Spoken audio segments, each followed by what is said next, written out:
আমার কথা, যে শেখ হাসিনার কথায় আমাকে রিমান্ডে নির্মম নিপীড়ন করলো, সেই বেটা কি কম অপরাধী? দিল্লির গোলামির যে বয়ান আছে সেই ন্যারেটিভের ভিতরে জাতিকে ঢুকিয়ে দেবার চেষ্টা।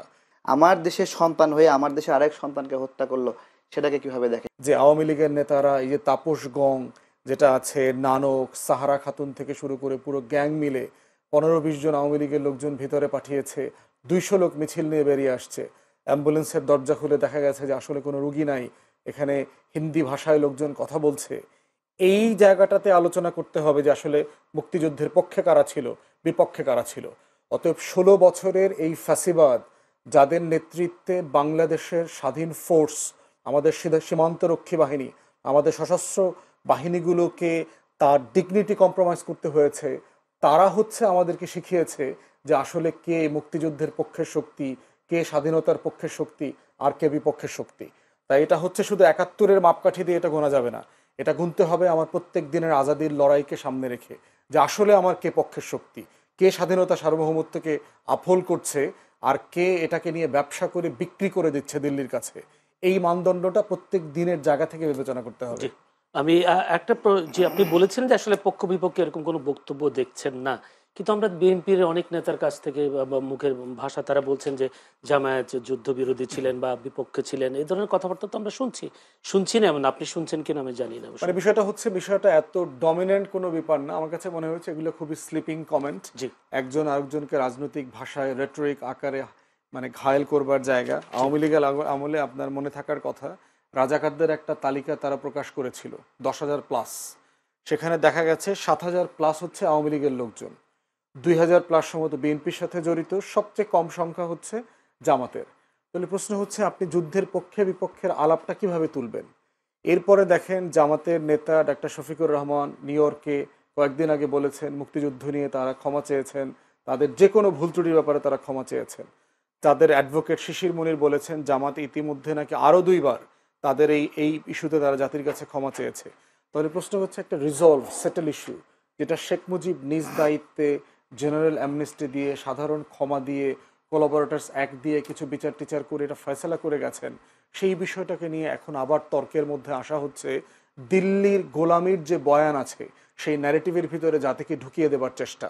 আমাদেরকে মাথায় রাখতে হবে, আমার প্রশ্ন সেই জায়গায় যে এখনো কেন সেই বক্তব্য, আজকে মাথায় রাখতে হবে আমার বর্তমানের আজাদির লড়াইতে শত্রু মিত্র কারা, কারা প্রতিদিন আমাকে পরাধীন করতে চায়, তাকে কিভাবে আমি প্রতিহত করব, আমার দেশকে কিভাবে ডিফেন্ড করব, জাতিকে কিভাবে ডিফেন্ড করব, এইটা হচ্ছে গুরুত্বপূর্ণ প্রশ্ন। ধন্যবাদ জনাব তারেক রহমান। প্রশ্ন আসলে গতকালকে যেটা বিডিআর হত্যার বিষয়টি তদন্ত কমিশন যেটা দিয়েছে, সেখানে আওয়ামী লীগের অনেক নেতার নামও এসেছে, অনেক নেতা বলতে তাপস নাম এসছে। ফুয়াদ ভাই বলছিলেন আসলে সেই 1971-এর স্বাধীনতার পর যে যারা এত সৈনিক, এত সেনা, যারা সর্বোচ্চ পর্যায়ে ছিল, এত সেনা মৃত্যু হয়নি। স্বাধীন একটা দেশে এ ধরনের একজন এতগুলো সেনা সদস্য যারা নেতৃত্ব দিতেন, 57 জন সেনা সদস্য, এইটা কিভাবে সম্ভব? যেহেতু আমরা তাদের মুখ থেকে, আওয়ামী লীগের মুখ থেকে শুনেছি স্বাধীনতার পক্ষে বিপক্ষে শক্তি, স্বাধীনতার এই স্বাধীন এই দেশে স্বাধীন সেনা সদস্যদের কারা হত্যা করলো, আপনি কি মনে করেন? যদিও বলা হচ্ছে ভারতের একটা তদন্ত কমিশন ভারতের একটা বিষয়টা আসছে বলছে। জি, আমি ফুয়াদ ভাইয়ের একটা আলোচনা থেকে শুরু করি।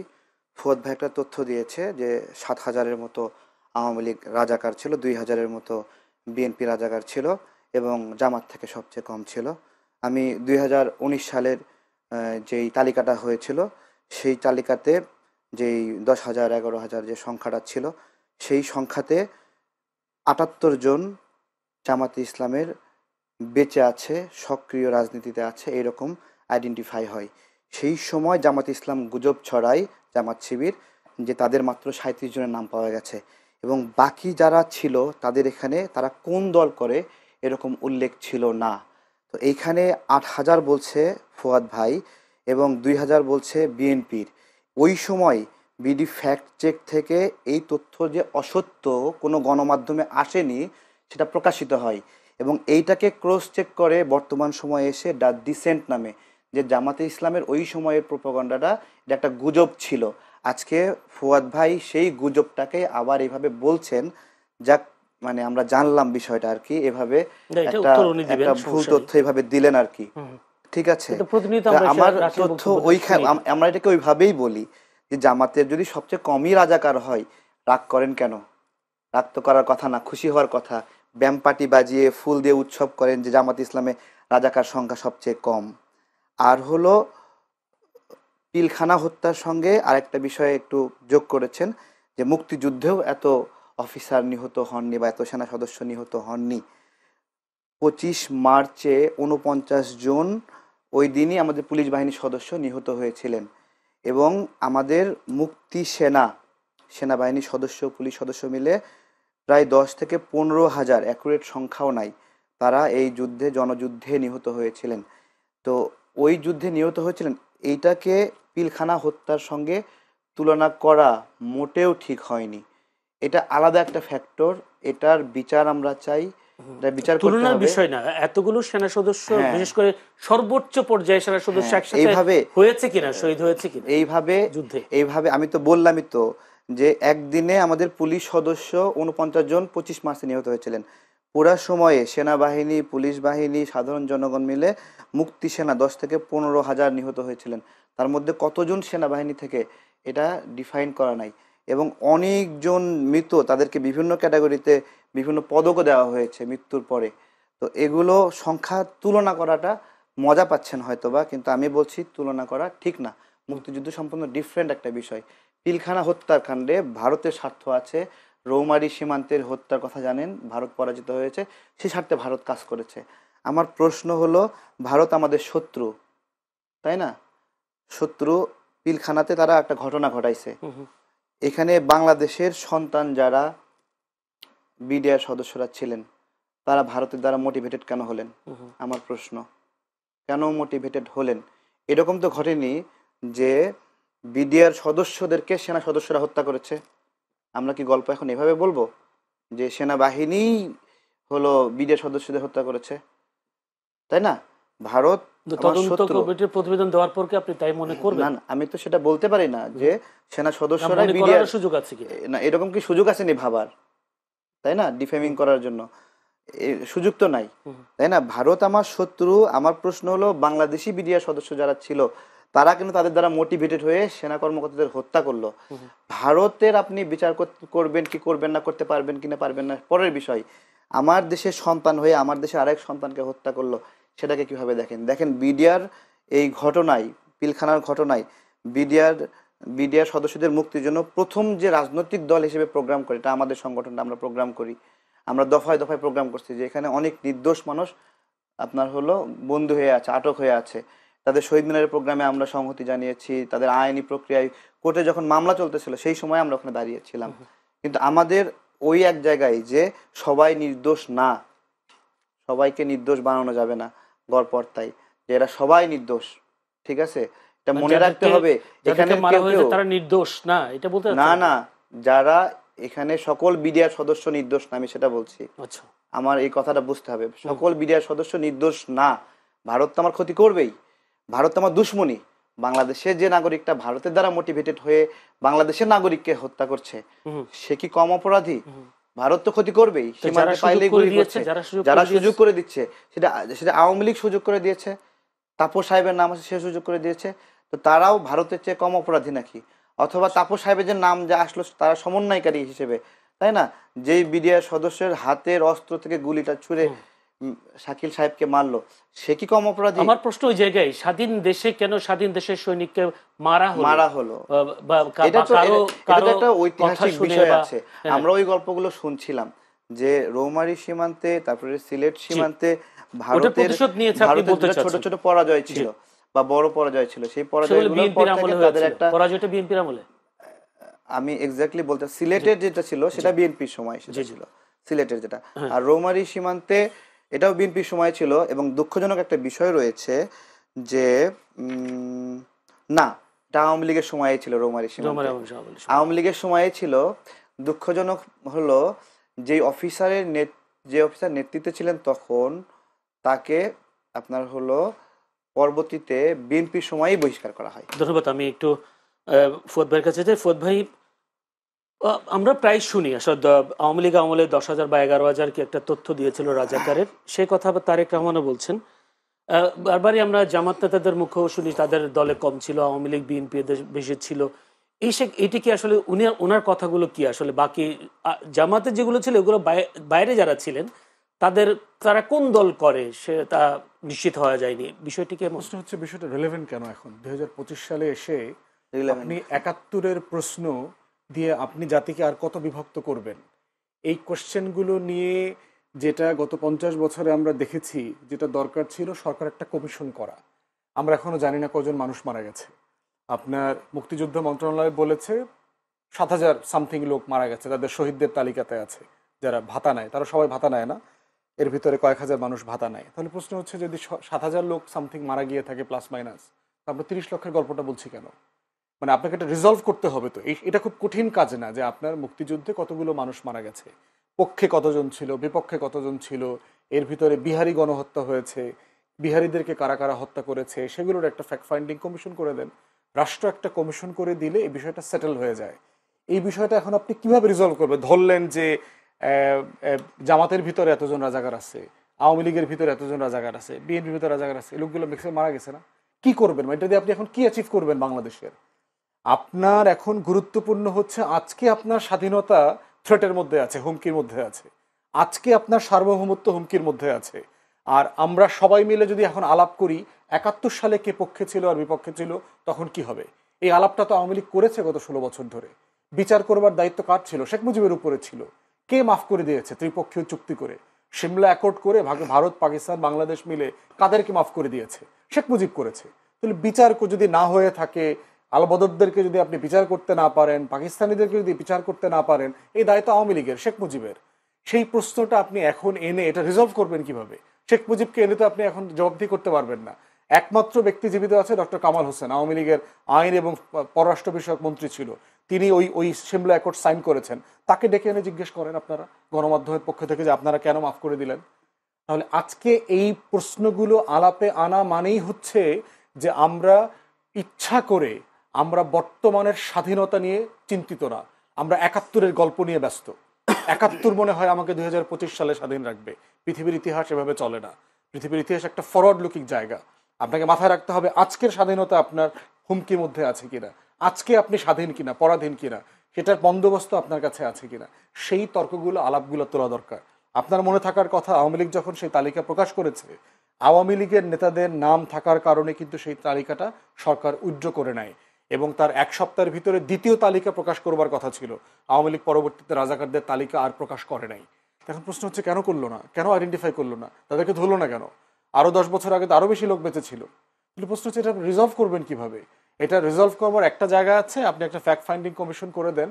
রাষ্ট্র যাক, প্রত্যেকটা উপজেলা ইউনিয়নে ঘুরে দেখুক কয়জন বেঁচে আছে, কয়জন মারা গেছে, বুদ্ধিজীবী নামক হত্যাকাণ্ড আসলে ঘটেছে কিনা, না এটা রয়ের একটা অপারেশন ছিল, কে করেছে, আমাদের আসলে 1 কোটি লোক সীমান্তের ওই পারে চলে গেছিল কিনা। ভারতীয়রা তা বলে না। ইন্ডিয়ান রাইটাররা লিখেছেন 90,000 থেকে 1 লাখের মতো লোক রেফিউজি ওই পাশে গেছে। তাহলে আপনি 1 কোটির গল্প কেন বলেছেন? সারা দুনিয়াকে 1 কোটি মানুষের রিলিফ আনছেন, চুরি করছেন, লুটপাট করছেন। মোটা দাগে ভারতীয়রা এবং আওয়ামী লীগ মিলে এই রিলিফের টাকা লুটপাট করে খাইছে। কারণ 1 কোটি মানুষের জন্য যে চাল আসবে, 1 লাখের জন্য তো সেই চাল লাগবে না। তাহলে আপনি বাকি টাকা তো বিক্রি করে দিয়েছে। এই রিলিফের চাল কলকাতা বন্দরে খালাস না করে বিক্রি করে দিয়েছে আওয়ামী লীগের আমলে। এইগুলো বাস্তব, মানে চিটাগংয়ে এটা ল্যান্ড করতে দেওয়া হয়নি 72 থেকে 75-এ যখন দেশে দুর্ভিক্ষ চলছে, এটা কলকাতার বন্দরে খালাস করে বিক্রি করে দিয়েছে আওয়ামী লীগের নেতারা। তাহলে এখন প্রশ্ন হচ্ছে এটা রিজলভ, এটা রেলেভেন্স কতটুকু? আর এই প্রশ্নটা আপনি রিজলভ করতে পারবেন না এখন আমার দরকার হচ্ছে আজকের স্বাধীনতা নিয়ে প্রশ্ন করা, আজকে সার্বভৌমত্ব নিয়ে প্রশ্ন করা। আজকে একটি প্রশ্ন আপনি করে রাখি, যে উত্তর দিতে পারবেন, আমরা 1 মিনিট সময় দিব। আজ গতকালকে সন্দীপের একটি অনুষ্ঠানে বলা হলো পাকিস্তান জিন্দাবাদ। এই বিজয়ের মাসের আগের দিনে পাকিস্তান জিন্দাবাদ স্লোগান নিয়ে বেশ সমালোচনা ঝড় হচ্ছে বিভিন্ন জায়গায়। আপনি কি মনে করেন এটি কিসের ইঙ্গিত? কেউ কেউ মনে করেন কিসের ইঙ্গিত? পাকিস্তান জিন্দাবাদ কিছু জিন্দাবাদ না। বাংলাদেশে পাগলের অভাব আছে? 100 টাকা দিয়ে তো এই কাজটা করানো যায়। বাংলাদেশে একটা বাউলকে নিয়ে আপনি দাড়ি চুল কেটে দিলেন, মাঝখানে একটা ঘটনা ঘটলো না ময়মনসিংহ না কিশোরগঞ্জে কোথায় একটা বাউলের দাড়ি চুল কেটে দিচ্ছে। অ্যাজ ইফ বাংলাদেশের সব বাউলের দাড়ি চুল কাটার জন্য এদেশের সব লোক ব্যস্ত হয়ে গেছে, এদেশে আর কোনো কাজ নাই, শুধুমাত্র বাউলদের দাড়ি চুল কাটো। কিন্তু প্রশ্ন হচ্ছে বাউলরা যখন ইসলাম ধর্মকে কটাক্ষ করলো, স্টেজে বসে কোরআনকে কটাক্ষ করলো, তখন কিন্তু সুশীলদের আর কোনো আলাপ নাই। সন্দীপে কে কোথায় পাকিস্তান জিন্দাবাদ, আপনারা ইনভেস্টিগেট করেন, লোকটা কে, ব্যাকগ্রাউন্ড কি, পরিকল্পিতভাবে করলো কিনা বিতর্কটা ইনস্টিগেট করবার জন্য। বাংলাদেশে কোন পন্থী লোক, ইসলামপন্থী লোকরাও তো পাকিস্তান জিন্দাবাদ নামে কোনো স্লোগান দেয় না। তাহলে এইটা কারা করছে এবং কেন এই তর্কটা গুরুত্বপূর্ণ আকারে হাজির হচ্ছে, তাও বিজয়ের মাসে? মনে হচ্ছে যে 1 ডিসেম্বরের আগেই তর্কটা তুলতে হবে, অথবা এটা একটা অর্কেস্ট্রেটেড ইভেন্ট বলে আমার কাছে মনে হয়েছে। এবং আপনি দেখবেন এই যে একজন পাগল লোককে আপনার পুরা মেরে ফেলছে এই নারায়ণ মানিকগঞ্জ না মুন্সিগঞ্জের দিকে, মূল ঘটনা বাদ দিয়ে মূল ঘটনাটা যেটা প্রকাশ করা হয়েছে আসল বাস্তবতা তো সেটা না। তো এই প্রত্যেকটা ঘটনার পিছনে মনে হচ্ছে পরিকল্পিতভাবে তর্ক উস্কে দেওয়া হচ্ছে, এবং তর্কগুলো গণমাধ্যম এমনভাবে কাভার করছে মনে হচ্ছে এটাই মূলধারার তর্ক। বাংলাদেশের সব মানুষ পাকিস্তান জিন্দাবাদ স্লোগান দেওয়া শুরু করেছে, আসলে বাস্তবতা তো সেটা না, কিছুই হয়নি। তারেক রহমানের কাছে, তারেক রহমান ব্যারিস্টার ফুয়াদ অনেকগুলো তথ্য দিলেন, অনেকগুলো কথা বললেন। এর এই বিষয়টাই কোনো কথা বলার আছে কিনা, যদি না থাকে আপনি জি আচ্ছা যদি বলেন। আচ্ছা, দেখুন, মুক্তিযুদ্ধে রাজাকারের সংখ্যা নিয়ে প্রথম স্টেটমেন্টটা আমাদের ফুয়াদ ভাই দিয়েছেন। আমি তার প্রেক্ষিতে দ্য ডিসেন্ট এবং বিডি ফ্যাক্ট চেকের সূত্র দিয়ে বলেছি, তারা ওই 2019 সালের দিকেই বিডি ফ্যাক্ট চেক আইডেন্টিফাই করেছিল যে এইটা একটি গুজব। কোনটা? যে রাজাকারের সংখ্যা নিয়ে, ঠিক আছে। এবং আবারও আরেকটা সংখ্যা নিয়েই ফুয়াদ ভাই জড়িয়ে পড়লেন, যে মুক্তিযুদ্ধের নিহতের সংখ্যা 7,000 না কত এরকম একটা সংখ্যা বললেন। কবি আসাদ মে মাসে 1971 সালে তিনি বলেছিলেন যে তার কবিতায় 10 লাখ মানুষ মারা গেছে। এটা এটা শেখ মুজিবের বক্তব্য না। টাইমস 71 এপ্রিলের শুরুতে 1971 এপ্রিলের শুরুতে তারা লিখেছিল 3 লাখ মৃত্যুর সংখ্যা ছাড়িয়ে গিয়েছে। নিউজউইক এপ্রিলের মাঝামাঝি সময়ে 1971 সালের ঘটনায় লিখেছে এপ্রিলের মাঝামাঝি সময়ে 7 লাখ লিখেছে। দ্য বাল্টিমোর সান 14 মে 1971 লিখেছে 5 লাখ নিহতের সংখ্যা। দ্য মোমেন্টো কারাকাস জুনের 13 তারিখে লিখেছে 5 থেকে 10 লাখ নিহত। কারা ইন্টারন্যাশনাল 28 জুলাই লিখেছে 5 লাখ। ওয়াল স্ট্রিট জার্নাল লিখেছে 23 জুলাইয়ে সংখ্যা 2 থেকে 10 লাখ। টাইমস সেপ্টেম্বরে গিয়ে বলেছে 10 লক্ষাধিক। দ্য হ্যাম্পটেড অ্যান্ড হাইটেক তারা লিখেছে যে 1971 1 অক্টোবরে 20 লক্ষ শহীদের সংখ্যা। ন্যাশনাল জিওগ্রাফি 1972 সালে সেপ্টেম্বরে লিখেছে শহীদের সংখ্যা 30।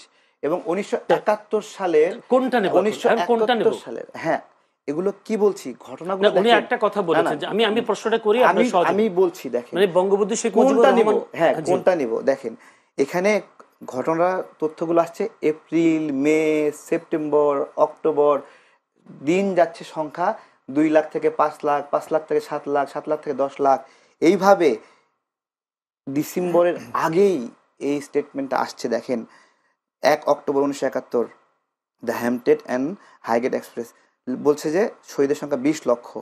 1972 সালের সেপ্টেম্বরে ন্যাশনাল জিওগ্রাফি লিখছে শহীদের সংখ্যা 30 লক্ষ। অর্থাৎ 30 লক্ষ সংখ্যাটা শেখ মুজিবুর রহমানের বানানো কোনো তথ্য না।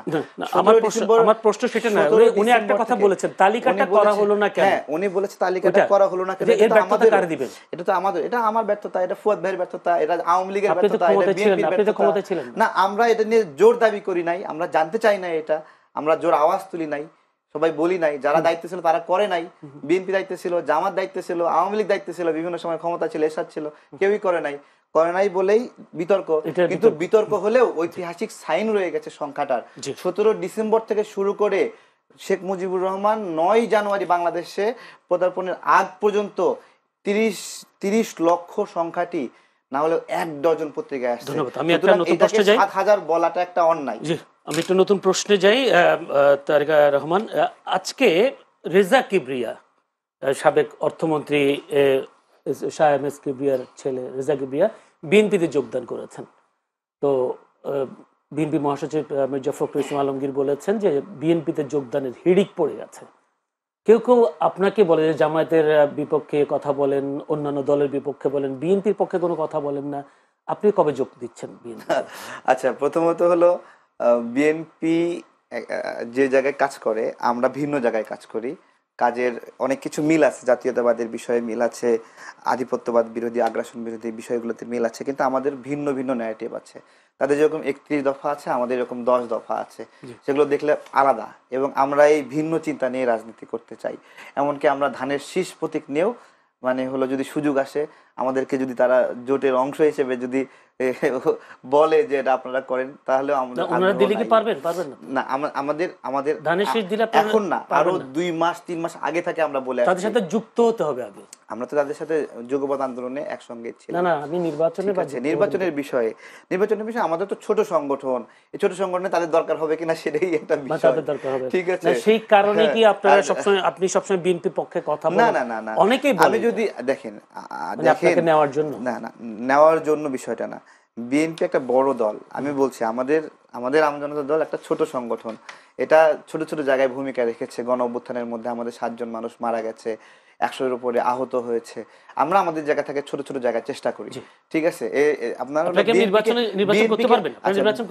অবশ্যই আমরা চাই নির্বাচন করতে। আমাদের নিবন্ধন নিয়ে অনেক জটিলতা হচ্ছে, আমরা চেষ্টা করছি নিবন্ধনটা পাওয়ার। নিবন্ধন পেলে আমরা সারা দেশেই সকল জায়গা থেকে প্রার্থী দিব এবং এটা আমাদের একটা খুব আবেদন আমাদের নিবন্ধনের এই জটিলতাটা শেষ হয়ে যাক। এবং আমরা বিএনপিকে কেন সমর্থন করি সেটা জিজ্ঞাসা করেছিলেন। প্রথমত জাতীয়তাবাদী দলের চিন্তাগুলো আমাদের ভালো লাগে, ঠিক আছে, সে জায়গা থেকে। এবং এছাড়া বিএনপির বিদেশ ভক্তি কম, যেটা অন্যান্য দলগুলো বিদেশি শক্তির সাথে বেশি বেশি মিটিং করে আলোচনা করে, সে জায়গা থেকে বিএনপির এই প্রবণতা কম হওয়ার কারণে আমরা বন্ধু হিসেবে তাদেরকে প্রশ্নে যাই। তারেক রহমান, আপনি কোন সময় বলেছেন যে জামায়াত বেশি আসন পাবে না বিএনপিকে ছাড়া, এরকম একটা বক্তব্য আপনার ভাইরাল দেখেছি। কিন্তু বিভিন্ন জরিপ বলছে জামায়াতের আসন বাড়বে। আপনার বক্তব্যটা কি? আসলে জামাত কয়টা আসন পাবে? আরো তো নতুন নতুন পার্টি আসছে, এবি পার্টিও হলো, তারাও নির্বাচন করবে। এনসিপি তো আর করে জুলাই অভ্যুত্থানের একটা নেতৃত্বে দেওয়া সংগঠন, তারা কতগুলো আসন পাবে বলে মনে হয়? জি, সোশ্যাল মিডিয়ার কল্যাণে ঢাকা ভিত্তিক যে এস্টাবলিশমেন্ট, সেখানে সোশ্যাল মিডিয়াতে যারা ভালো করবে তারা নির্বাচনেও ভালো করবে। কিন্তু ঢাকার বাহিরে প্রান্তিক পর্যায়ে যে রাজনৈতিক এস্টাবলিশমেন্ট, সেখানে আপনার হলো অনেক কঠিন হিসাব নিকাশ।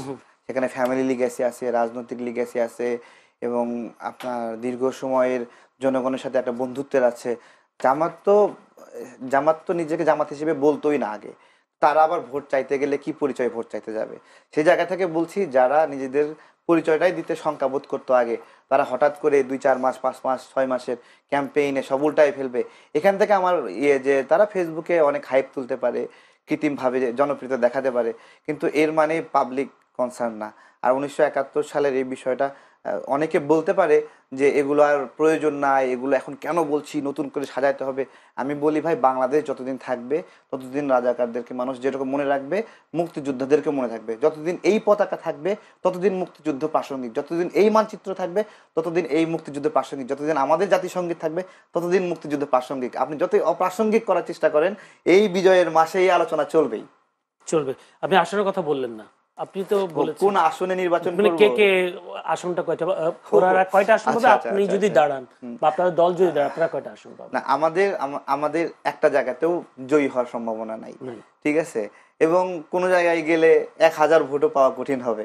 এগুলো আগ বাড়িয়ে অনেক বেশি বলা ঠিক না, বা নাও ভোট পেতে পারি। আমাদের যেটা সোশ্যাল মিডিয়ায় কিছু মানুষ চেনে জানে, কেউ গালি দেয়, কেউ ভালোবাসে, এই মাঝামাঝি একটা অবস্থানে প্রাইমারি লেভেলে আছি।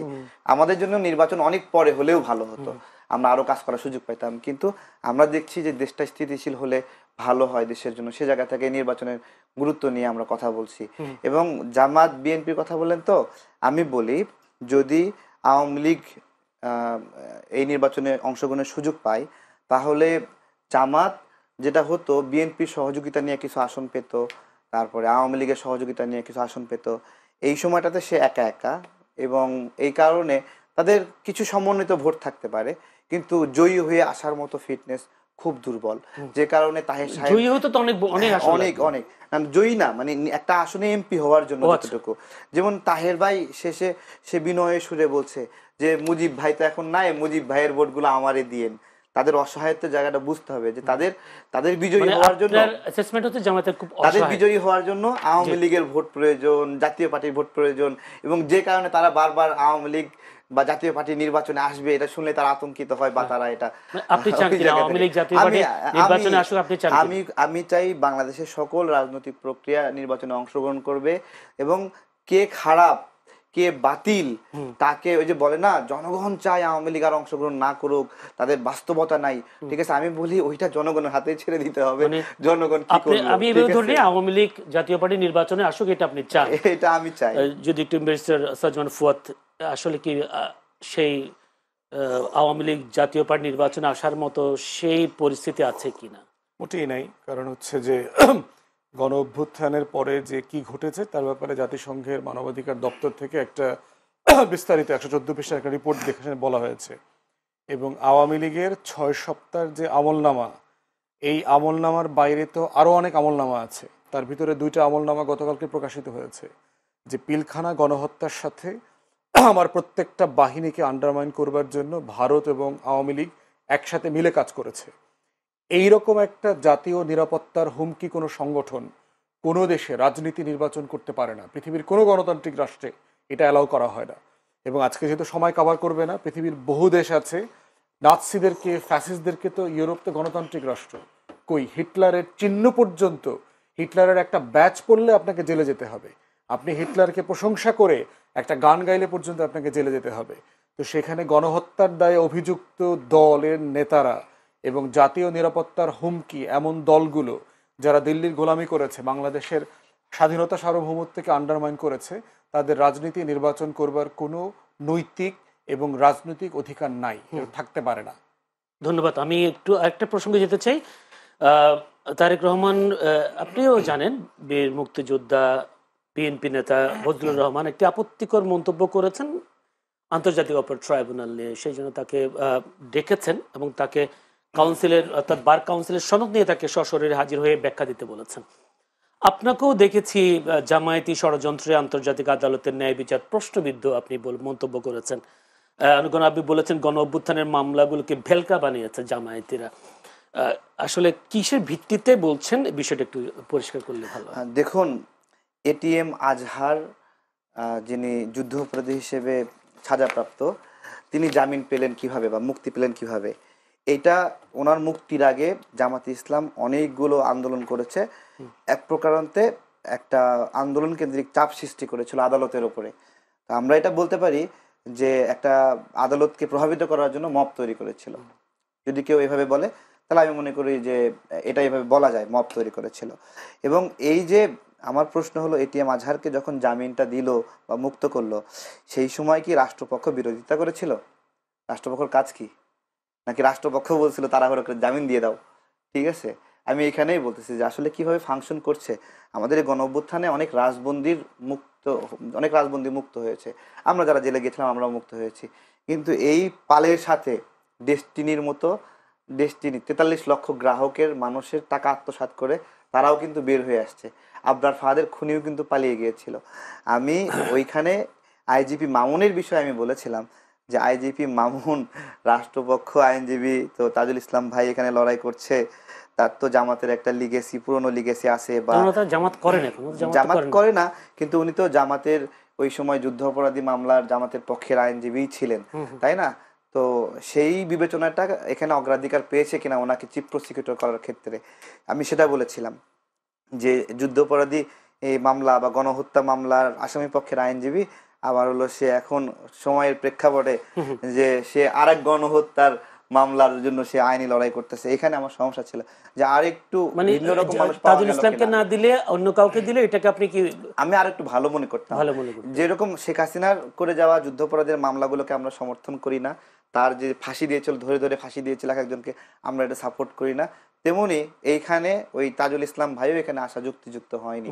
আরো শুনেছি, এবং আমাদের কাছে একটা আসছে, গতকালকে একটা অডিও আসছে, উনি তাজুল ইসলাম ভাই কনভিন্স করার চেষ্টা করছে একটা শহীদ পরিবারকে যে তোমরা এই রায়টা এইভাবে মাইনে নাও, এই রায়টা এইভাবে, মানে ওইখানে যে আইজিবি মামুনের যে 5 বছর বা সীমিত সাজার যে বিষয় আছে এইভাবে মাইনে নাও।